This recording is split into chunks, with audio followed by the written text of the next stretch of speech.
স্বাগত বন্ধুরা। আজ আমি শোনাব প্রমথনাথ বিশির লেখা ৪জন মানুষ ও একখানা তক্তপোষ গল্পটি।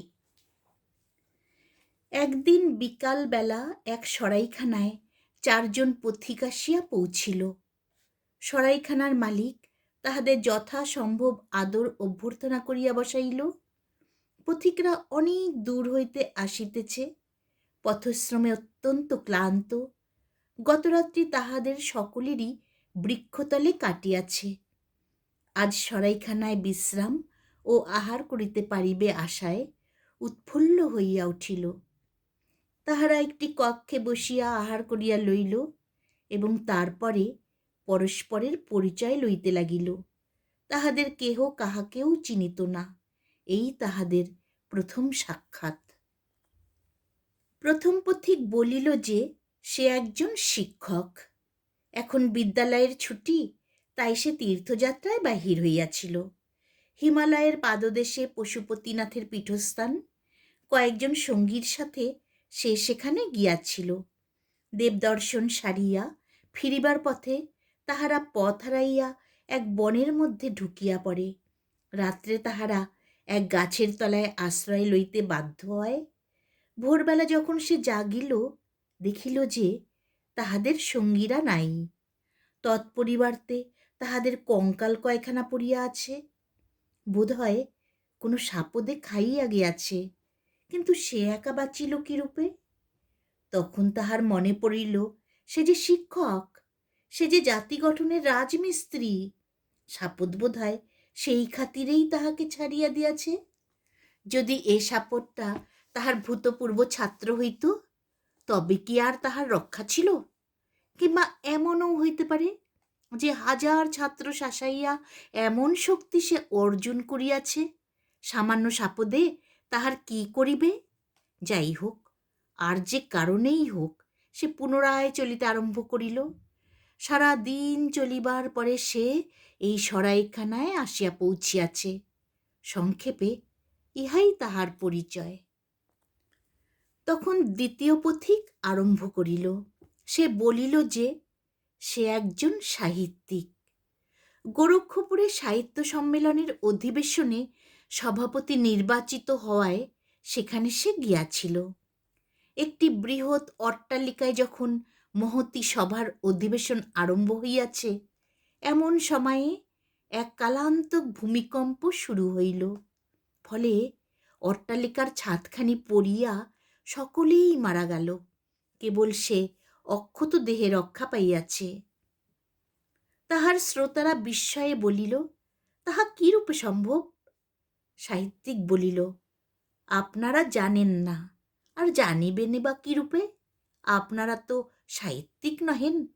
সাহিত্যিকদের মাথা বড় শক্ত, হেন ছাদ নাই খসিয়া পড়িয়া যাহা তাহাদের মাথা ফাটাইতে সমর্থ, হেন ভূমিকম্প নাই যাহাতে তাহারা টলে, হেন অগ্নিকাণ্ড নাই যাহাতে তাহারা পড়ে।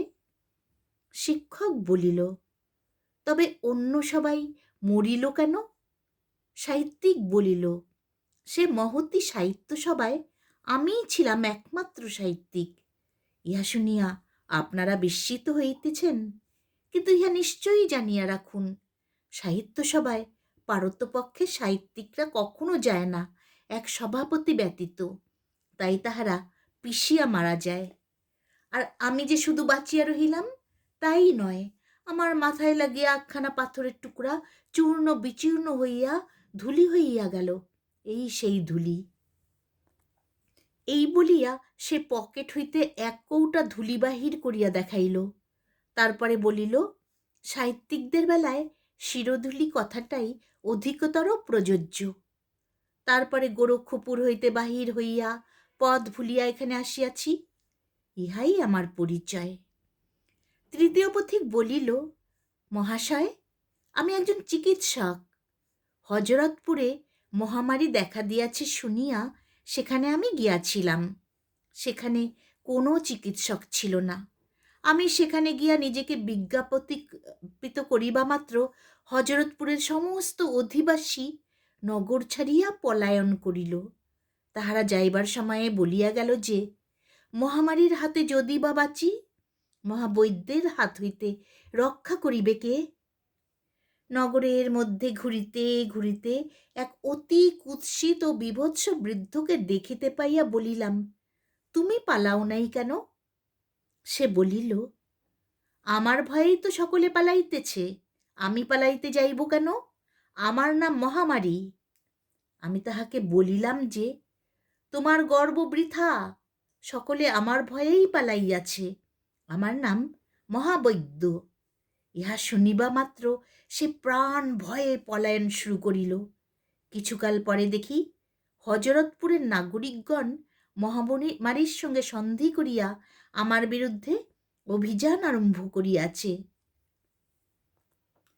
তাহারা বলিল, মহামারী আমাদের শত্রু নয়, মিত্র। যেহেতু তাহার কৃপাতেই আমরা অক্ষয় স্বর্গ লাভ করিবার সৌভাগ্য পাইয়া থাকি, তাহাদের সম্মিলিত শক্তির সম্মুখে আমি দাঁড়াইতে না পারিয়া পরম ভাগবত ইংরাজ সৈন্যের মতো দৃঢ় পরিকল্পনা অনুযায়ী পশ্চাৎ অপসরণ করিতে করিতে এখানে আসিয়া উপস্থিত হইয়াছি। বন্ধুগণ, ইহাই আমার ইতিহাস। তখন চতুর্থ পথিকের পরিচয় দিবার পালা। সে আরম্ভ করিল, মহাশয়, আমি গঙ্গা স্নানে গিয়াছিলাম।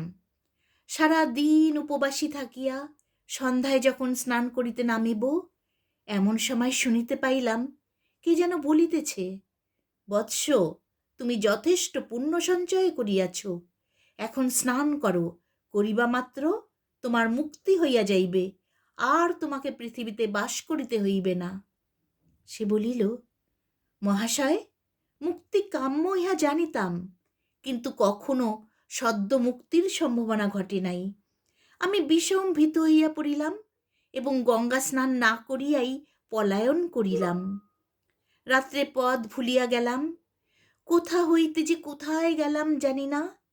তারপর ঘুরিতে ঘুরিতে এখানে আসিয়া পৌঁছিয়াছি। তাহার কাহিনী শুনিয়া অপর তিন পথিক বিস্মিত হইয়া জিজ্ঞাসা করিল, আপনার পরিচয় কি? ইহা শুনিয়া চতুর্থ পথিক বলিল, আমি একজন চলচ্চিত্র অভিনেতা, যাহার বাংলা সিনেমা স্টার। তখন সকলে এক বাক্যে স্বীকার করিল, তাহার অভিজ্ঞতাই সবচেয়ে বিস্ময়কর। তবে সিনেমা স্টারের পক্ষে বিস্ময়ের কিছুই নাই। এইভাবে পরস্পরের পরিচয় সাধনের পালা উদযাপিত হইতে চারজনে মিলিয়া গল্পগুজব আরম্ভ করিল। চারজনেই আশা করিল যে রাতটা আমোদ আহ্লাদে ও আরামে কাটাইতে পারিবে। এমন সময়ে সরাইখানার মালিক প্রবেশ করিল। সে অতিথিদিগকে বিশেষ আপ্যায়ন করিয়া সেখানে যত দিন খুশি কাটাইতে অনুরোধ করিল। বলিল, তাহাদের যাহাতে কোনো অসুবিধা না হয় সেদিকে সে দৃষ্টি রাখিবে। তারপরে কি যেন মনে পড়াতে সে একটু হাসিয়া বলিল, এই সরাইখানার সমস্ত ঘরই অধিকৃত, কেবল একটি মাত্র ঘর খালি আছে। পথিকরা বলিল, একটি ঘরেই আমাদের চলিবে?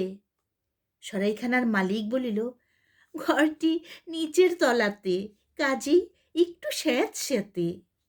পথিকরা বলিল, তাহাতেই বা ক্ষতি কি, ঘরে তক্তপোষ আছে তো?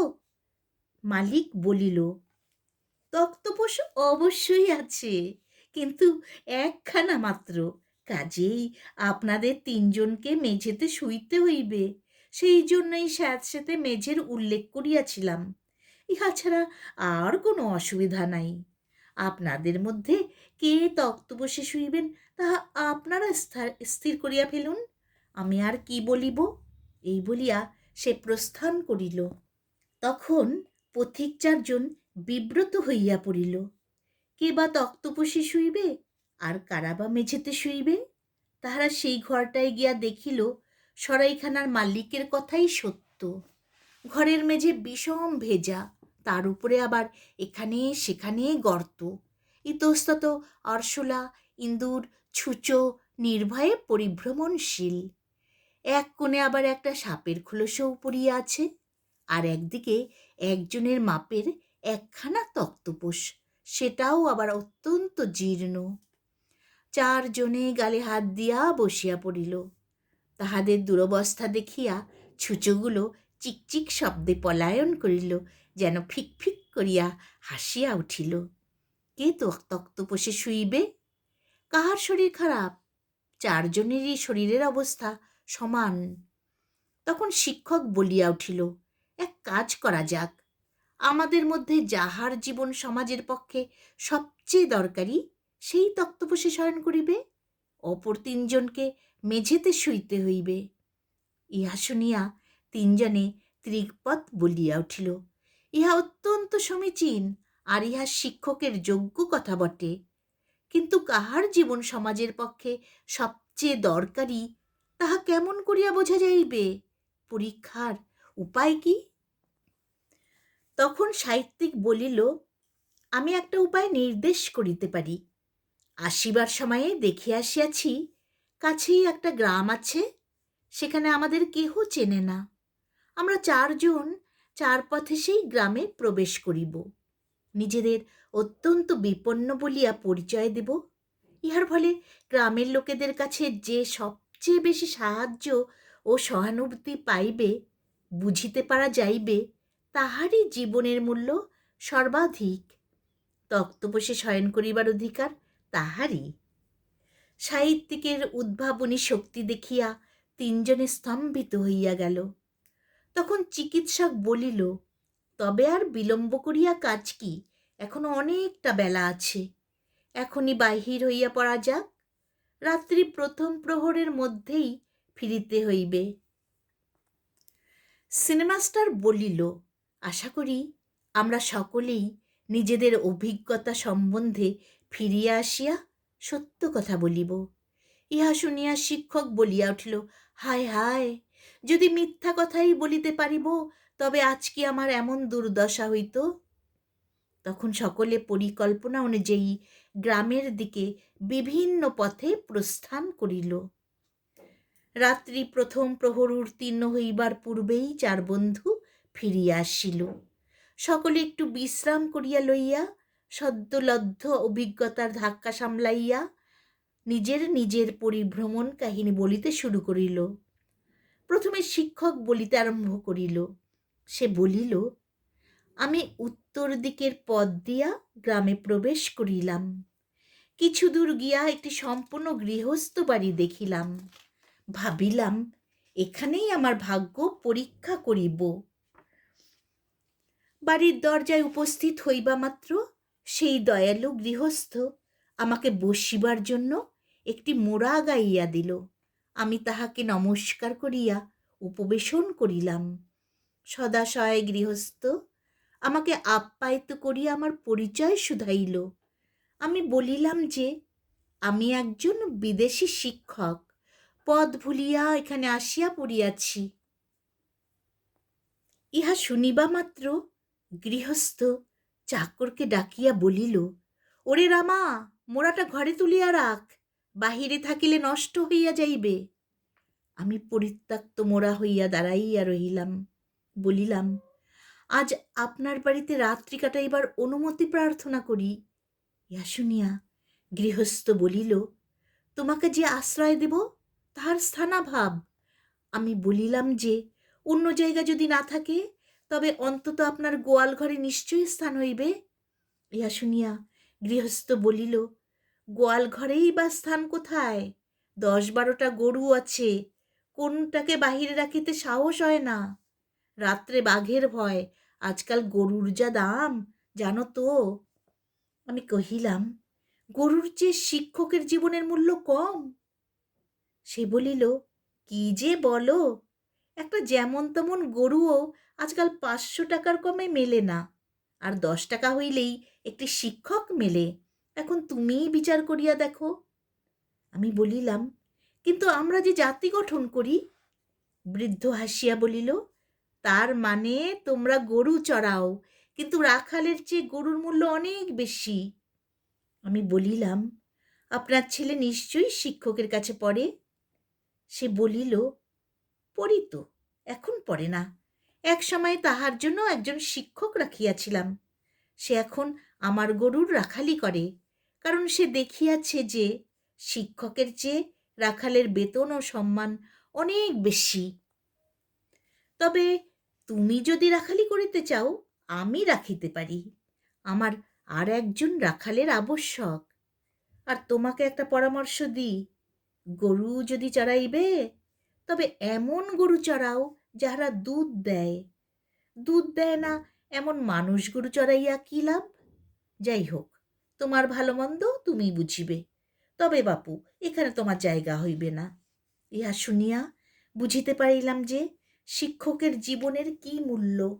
সেখান হইতে সোজা সরাইখানায় ফিরিয়া আসিলাম। এই বলিয়া সে নীরব হইল। তখন চিকিৎসক তাহার কাহিনী আরম্ভ করিল। সে বলিল, দক্ষিণ দিকের পথ দিয়া আমি গ্রামে প্রবেশ করিয়া একটি অট্টালিকা দেখিতে পাইলাম। অনুমানে বুঝিলাম বাড়িটি কোনো ধনীর। কিন্তু বাড়ির মধ্যে ও আশেপাশে লোকজনের উদ্বিগ্ন চলাচল দেখিয়া কেমন যেন সন্দেহ উপস্থিত হইল। এমন সময়ে এক ব্যক্তি বাহিরে আসিতেছিল। তাকে শুধাইলাম, মশায়, ব্যাপার কি? এ বাড়িতে আজ কিসের উদ্বেগ? সে বলিল, আপনি নিশ্চয়ই বিদেশী, নতুবা নিশ্চয়ই জানিতেন। তবে শুনুন। এই বলিয়া সে আরম্ভ করিল, এই বাড়ি গ্রামের জমিদারের। তাহার একমাত্র পুত্র মৃত্যুশয্যায়। এখন শেষ মুহূর্ত সমাগত, যাহাকে সাধারণ ভাষায় বলা হইয়া থাকে জমে মানুষের টানাটানি, তাহাই চলিতেছে। বোধ করি জমেরই জয় হইবে। আমি বলিলাম, এরকম ক্ষেত্রে জমেরই প্রায় জয় হইয়া থাকে। তার কারণ, চিকিৎসক আসিয়া যোগ দিতেই জমের টান প্রবলতর হইয়া ওঠে। ইহার প্রমাণ দেখিতে পাইবেন যে চিকিৎসক আসিয়া না পৌঁছানো পর্যন্ত রোগী প্রায়ই মরে না, কিন্তু তারপরেই কঠিন। সে লোকটি বিস্মিত হইয়া কহিল, এ তথ্য আপনি জানিলেন কি করিয়া? আমি সগর্বে বলিলাম, আমি যে একজন চিকিৎসক। তখন সে বলিল, আপনার ভাগ্য ভালো, এ গ্রামের চিকিৎসকেরা কেহই রোগীকে নিরাময় করিতে পারে নাই। আপনি গিয়া চেষ্টা করিয়া দেখুন, সফল হইলে প্রচুর ধনরত্ন লাভ করিবেন। আমি ভাবিলাম, সত্যই আমার ভাগ্য ভালো, একবার চেষ্টা করিয়া দেখা যাক। সফল হইলে আর সরাইখানার ভাঙ্গা তক্তপোষে রাত্রি না কাটাইয়া জমিদার বাড়িতেই আদরে রাত্রি যাপন করিতে পারিব। তখন আমি ভিতরে গিয়া নিজেকে চিকিৎসক বলিয়া বিজ্ঞাপিত করিয়া রুগী দেখিতে চাহিলাম। আমাকে চিকিৎসক জানিতে পারিয়া জমিদারের নায়েব সসম্ভ্রমে বসিতে দিল। সম্মুখ পরিচয় পাইয়া বলিল, হাঁ, রুগীর অবস্থা খুবই উদ্বেগজনক। তবে আপনি যদি তাহাকে আরোগ্য করিতে পারেন, তবে 10,000 মুদ্রা ও শরীফপুর পরগনা পাইবেন। আমি উৎফুল্ল হইয়া উঠিলাম। তখন নায়েবের আদেশে একজন ভৃত্য আমাকে ভিতর মহলে লইয়া চলিল। পথে অনেকগুলি ছোট বড় কক্ষ পার হইয়া যাইতে হয়। একটি প্রায়ান্ধকার কক্ষে পাশাপাশি 3-4টি লোক কাপড় মুড়ি দিয়া ঘুমাইতেছে দেখিতে পাইলাম। চাকরকে জিজ্ঞাসা করিলাম, ইহারা এমন অসময়ে ঘুমাইতেছে কেন? চাকরটি বলিল, অসময়ে তাহাতে সন্দেহ নাই, কিন্তু তাহাদের এ ঘুম আর ভাঙিবে না। সে কি? ইহারা কে? ইহারা মৃত এবং মৃত চিকিৎসক। মরিল কেমন করিয়া? চিকিৎসা করিতে গিয়া। চিকিৎসায় তো রুগী মরে, কখনো কখনো চিকিৎসকও মরে, প্রমাণ সম্মুখেই। এইসব বাক্য বিনিময়ে আমার চিত্ত উচাটন হইয়া উঠিল। আমি বলিলাম, ব্যাপার কি, খুলিয়া বলো। সে বলিল, বুঝাইবার বিশেষ আবশ্যক আছে কি? হয়তো জীবন দিয়াই আপনাকে বুঝিতে হইবে। জমিদারবাবু প্রচণ্ড স্বভাবের লোক। চিকিৎসায় আরোগ্য করিতে পারিলে তিনি চিকিৎসককে প্রচুর ধনরত্ন দিবেন, ইহা যেমন সত্য, তেমনি চিকিৎসক ব্যর্থকাম হইলে তাহাকে মারিয়া ফেলিবেন, ইহাও তেমনি সত্য। প্রমাণ তো নিজেই দেখিলেন। আগে আমাকে এ কথা বলা হয় নাই কেন? তাহলে কি আর আপনি চেষ্টা করিতে অগ্রসর হইতেন? কিন্তু চিকিৎসক মারিয়া ফেলার ইতিহাস তো কখনো শুনি নাই। জমিদার বাবুর ধারণা আনাড়ি চিকিৎসক যমের দূত, তাহাদের মারিয়া ফেলিলে যমের পক্ষকে দুর্বল করিয়া রুগীর সুবিধা করিয়া দেওয়া হয়। কই আসুন। আমি ততক্ষণে জানালার শিক ভাঙিয়া পগার ডিঙ্গাইয়া ছুটিয়াছি, আমাকে ধরিবে কে? যদিচ পিছনে ৮-১০টি পাইক পেয়াদা দৌড়াইয়াছে দেখিতে পাইলাম। এক ছুটে সরাইখানায় আসিয়া পৌঁছিয়াছি। এই পর্যন্ত বলিয়া সে থামিল। তারপরে বলিল, আজ আমাকে এই স্যাঁতসেঁতে মেঝেতেই শুইতে হইবে। তা হোক, আমের কাঠের চেয়ে এই ভেজা মেঝে অনেক ভালো। এবার সাহিত্যিকের পালা। সে বলিল, কি আর বলিব, খুব বাঁচিয়া গিয়াছি। বন্ধু চিকিৎসকের মতো আমিও মৃত্যুর খিড়কি দরজার কাছে গিয়া পড়িয়াছিলাম। নেহাত পরমায়ুর জোরেই এ যাত্রা রক্ষা পাইয়াছি। সকলে উৎসুক হইয়া শুধাইল, ব্যাপার কি, খুলিয়া বলুন। সাহিত্যিক বলিয়া চলিল, পূর্ব দিকের পথ দিয়া গ্রামে গিয়া তো প্রবেশ করিলাম। সেদিকটায় রজকপল্লী। রজকপল্লী দেখিলেই আমার রজকিনী রামীকে মনে পড়িয়া যায়। কোন সাহিত্যিকের না যায়? রজক কিশোরীদের লক্ষ্য করিতে করিতে চলিয়াছি। হাঁ, চণ্ডীদাস রসিক ছিল বটে। সজোরে পাথরের উপরে কাপড় আছড়াইবার ফলে দুই বাহু ও সংলগ্ন কোনো কোনো অঙ্গ প্রত্যঙ্গ এমন সুপুষ্ট হইয়া ওঠে যে অপরের প্রশস্ত নীল শাড়িও তাহা আবৃত করিবার পক্ষে যথেষ্ট নয়। বিশেষ কাপড় আছড়াইবার সময় উক্ত প্রত্যঙ্গদ্বয় শরীরের তালে তালে শূন্যে বৃথা মাথা কুটিয়া মরিতে থাকে। তাহা দেখিয়া কোন পুরুষের মন না ক্ষুব্ধ হইয়া উঠিবে? সাহিত্যিকদের তো কথাই নাই। এমন সময়ে একটি রজক কিশোরী আমাকে দেখিয়া চিৎকার করিয়া উঠিল, ফিরিয়াছে, ফিরিয়াছে। ফিরিয়াছে? কে ফিরিয়াছে? হাঁ, ফিরিয়াছে বই কি। আমার মধ্যে দিয়ে চিরদিনকার চণ্ডীদাস ফিরিয়া আসিয়াছে। রজকিনী রামের শীতল পায়ে বুঝিলাম জগতে দুটি মাত্র প্রাণী আছে, আমি চণ্ডীদাস আর কিশোরী রজকিনী রামী। দেখিতে দেখিতে আমার চারদিকে একদল কিশোরী জুটিয়া গেল। জগৎ রামীময়, আর তাহাদের ভাব দেখিয়া মনে হইল জগৎ আমিময়। এরকম অবস্থায় কবিতা না লিখিয়া উপায় কি? একজন বলিল, ফিরিয়াছে। ফিরিয়াছে বই কি, না ফিরিয়া কি উপায় আছে? আর একজন বলিল, অনেক দিন পরে। সত্যি তো, চণ্ডীদাসের পরে আজ কত যুগ গিয়াছে। তৃতীয়া বলিল, ঠিক সেই চেহারা, ঠিক সেই হাবভাব। এমন তো হইবেই, মানুষ বদলায়, প্রেমিক কবে বদলিয়াছে? চতুর্থা বলিল, কেবল যেন একটু রোগা মনে হয়। ওগো, শুধু মনে হওয়া নয়, এই যে অনিবার্য বিরহ সঞ্জাত কৃশতা। পঞ্চমী কিছু বলিল না, কেবল আমার গায়ে হাত বুলাইয়া দিল। ওগো বৈষ্ণব কবি, তুমি প্রশ্ন করিয়াছিলে অঙ্গের পরশে কি বা হয়, আজ আমারও ঠিক সেই প্রশ্ন। অপরা বলিল, কিন্তু লেজটা যেন কাটিয়া দিয়াছে। লেজ? কার লেজ? এবার চণ্ডীদাস থিওরিতে সন্দেহ জন্মিল। এবারে আমি প্রথম কথা বলিলাম, আমি প্রেমিক চণ্ডীদাস। তাহারা সমস্যারে বলিল, হ্যাঁ গো হ্যাঁ, তাহার ওই নামই ছিল বটে। এই বলিয়া একজন একটা কাপড়ের মোড় টানিয়া আমার ঘাড়ে চাপাইয়া দিতে চেষ্টা করিল। আমি বলিলাম, আমি তো চাকর নই। তাহারা বলিল, চাকর হইতে যাইবে কেন, তুমি যে গাধা। আমি গাধা? বলিলাম, সে কি, আমি যে মানুষের মতো কথা বলিতে পারি।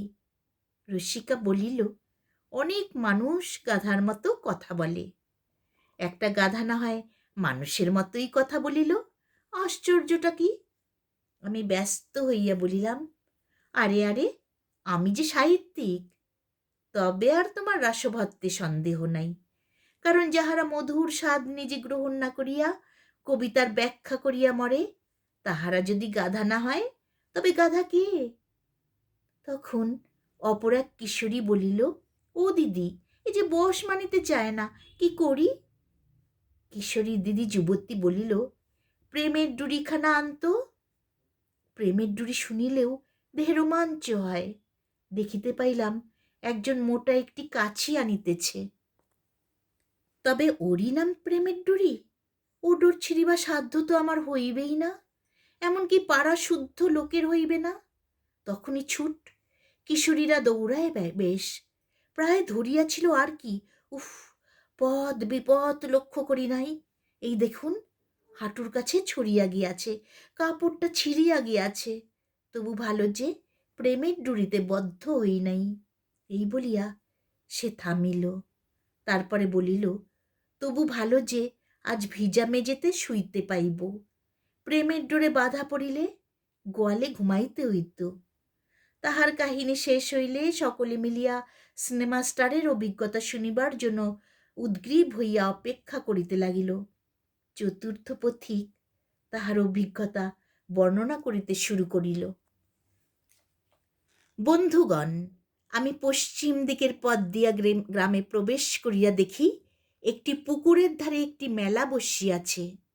স্থান কাল পাত্র দেখিয়াই বুঝিতে পারিলাম যে সামাজিক ধাপে আমার জীবনের মূল্য বিচারের ইহাই যথার্থ স্থান।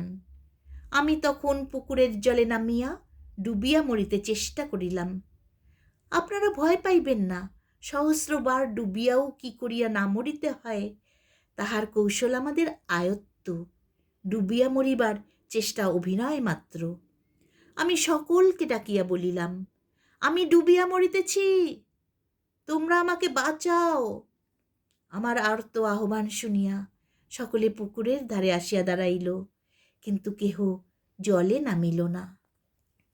আমি বলিলাম, আমি ডুবিলাম বলিয়া শীঘ্র বাঁচাও। তাহারা বলিল, আগে তোমার পরিচয় দাও, তবে জলে নামিব। আমি বলিলাম, আমি একজন মানুষ, বাঁচাইবার পক্ষে ইহাই কি যথেষ্ট নয়? তাহারা বলিল, আমরা সবাই তো মানুষ, কেবল আইনে বাঁধে বলিয়া পরস্পরকে মারিয়া ফেলিতেছি না। সদয় বিধাতা আইনের নিষেধ লঙ্ঘন করিয়া তোমাকে যখন মারিবার ব্যবস্থাই করিয়াছেন, তখন তোমাকে আমরা বাঁচাইতে যাইব কেন? আমি তাহাদিওকে পরীক্ষা করিবার উদ্দেশ্যে বলিলাম, আমি শিক্ষক। তাহারা এক বাক্যে বলিল, জীবন মৃত হইয়া বাঁচিয়া থাকিবার চেয়ে তোমার ডুবিয়া মরাই ভালো। আমি বলিলাম, আমি চিকিৎসক। তাহারা বলিল, অনেক মারিয়াছ, এবারে মরো। আমি সাহিত্যিক, ডুবাইতে পারো আর ডুবিতে পারো না। আমি সাংবাদিক। শুনিয়া তাহারা ঢেলা মারিল। আমি সাধু পুরুষ। শুনিয়া তাহারা হাসিল। আমি বৈজ্ঞানিক। শুনিয়া তাহারা সারা শব্দ করিল না। আমি গায়ক। শুনিয়া তাহারা কেউ কেউ চঞ্চল হইয়া উঠিল। আমি খেলোয়াড়। শুনিয়া দু একজন জলে নামিতে উদ্যত হইল। আমি চলচ্চিত্র অভিনেতা। তাহারা বুঝিতে পারিল না। তখন বলিলাম, যাহার বাংলা হইতেছে সিনেমা স্টার।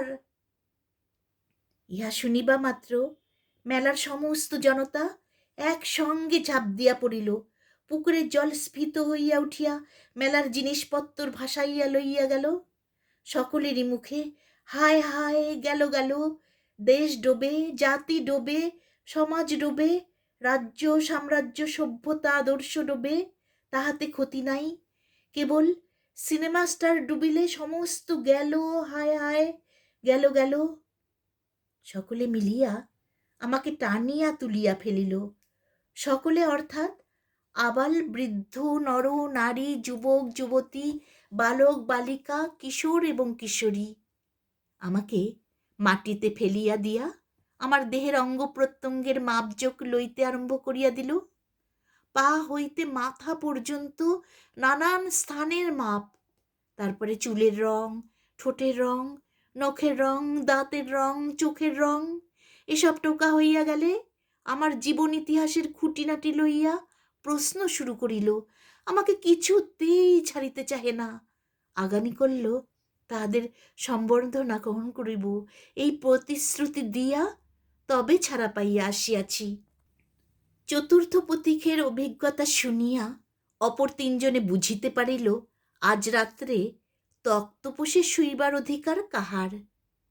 চার বন্ধুতে আহারান্তে শয়ন করিল। সিনেমাস্টার তক্তপোষে শুইল, অপর তিনজনে সেই ভেজা মেঝের উপরে।